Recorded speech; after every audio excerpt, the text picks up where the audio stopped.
Hey YouTube, I just wanted to put together a quick video. We're always talking about the demand side of the silver market, right? And that makes sense because that's the part that we're in since we're buying silver. We're not supplying the market with silver. So I'd like to actually talk about the We Buy Gold, We Buy Silver places. Before we get started, have any of you ever seen the Blue Man Group's live show?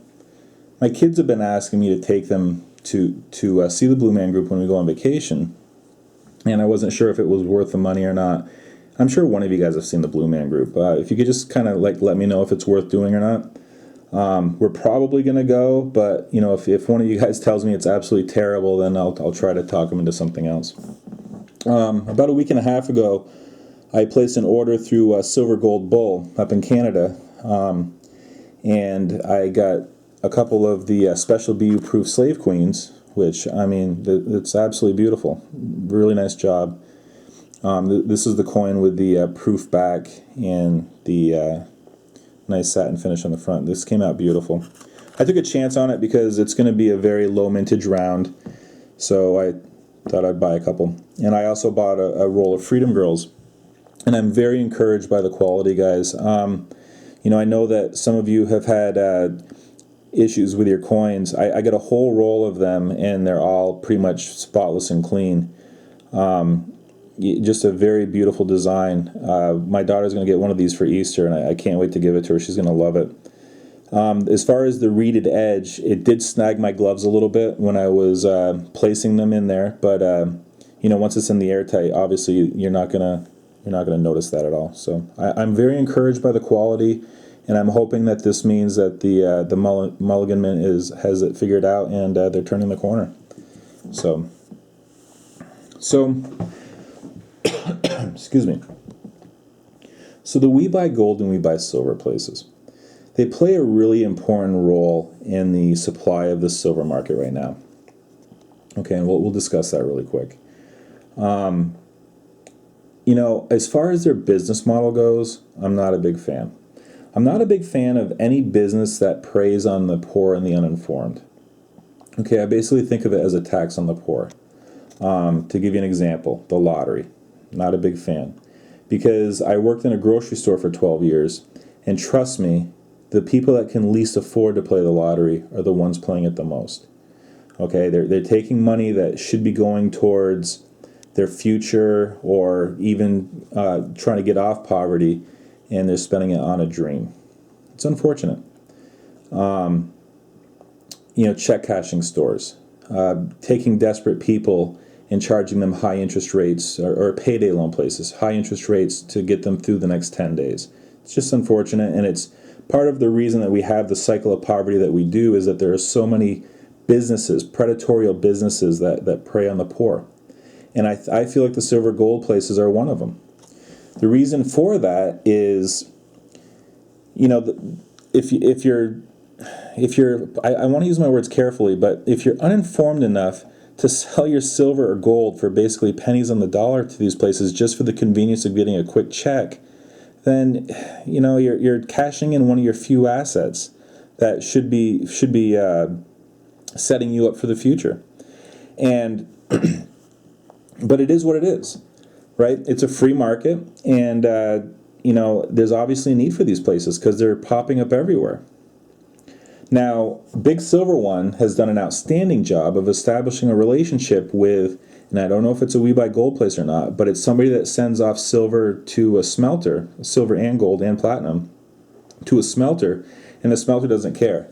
The smelter doesn't care if Freedom Girl's on the coin or if it's a Carson City Morgan, it melts it all. And he's been actually doing a great job of salvaging some of this stuff. And it's smart because he could actually flip some of this stuff and end up with more ounces as a result. And he's hustling it, and he's doing a great job. So it might be in your best interest to, knock on the door and talk to somebody there. Who knows? You might get some good deals out of it. What they basically are doing is they're redistributing silver. We hear that term thrown around all the time now, redistribution of wealth. They're redistributing silver, okay? They're literally prying silver out of the weakest of hands, and they're moving it to the strongest of hands.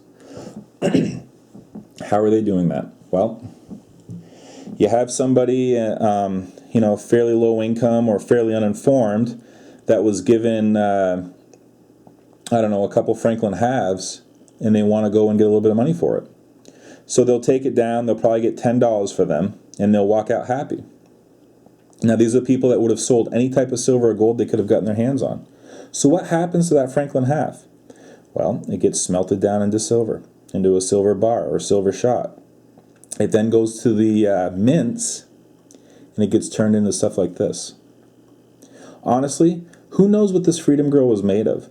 It may have been from freshly mined silver, but it also could have been from silver scrap. It could have been from old silver used in cell phones, or this could be old Franklin halves. It doesn't matter. The point is that they take silver out of weak hands, they make it into a new design, and then they put it in strong hands.